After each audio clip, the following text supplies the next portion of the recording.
Yes, very sorry about that, Rahul. As I was saying, yes, as I was saying, I very humbly, I'm sorry, I disagree with you on multiple counts. I applaud the Indian Muslims who have welcomed Taliban rule of Afghanistan because they are not hypocrites.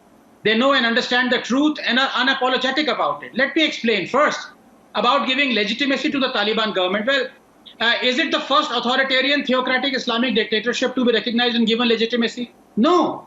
Dozens of autocratic Islamic nations as barbaric as Taliban, if not more, are recognized by India. Some of them are our great friends. Leave Islamic nations aside, Rahul. Do we not recognize and legitimize China? That is a dictatorship that has stuffed 1.5 million Uyghur Muslims in concentration camps, is mass sterilizing them, feeding them pork.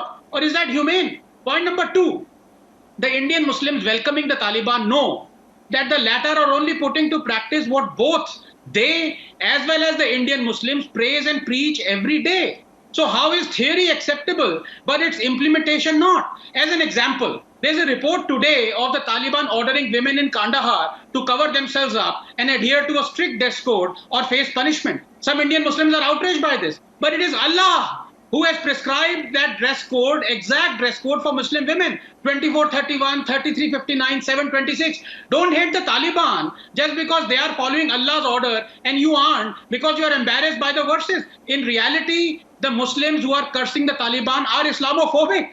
That is, they fear Islam.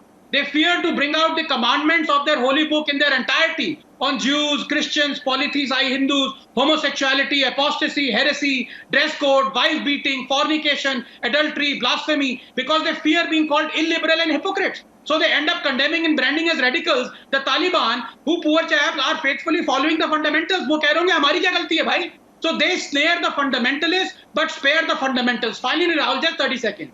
Have you wondered how 70,000 Taliban managed to conquer 40 million people protected by a massive US-funded army? It is because they had ground support.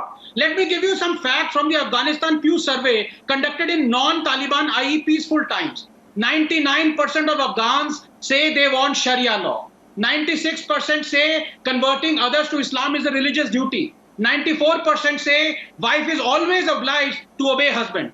85% say stoning must for adultery. 79% say death must for apostasy. 39% say suicide bombing is justified. My heart goes out to that 1% who didn't want Sharia. But tell me, Rahul, this bloodless transfer to Sharia-loving Taliban, is it because it has been approved by 1% or 99%? As to what India should do, well, it has to protect its interests and face up to the reality. कि अगर आप 364 दिन theory accept करते रहोगे तो कांपो नहीं अगर 365 दिन प्रैक्टिकल हो जाए.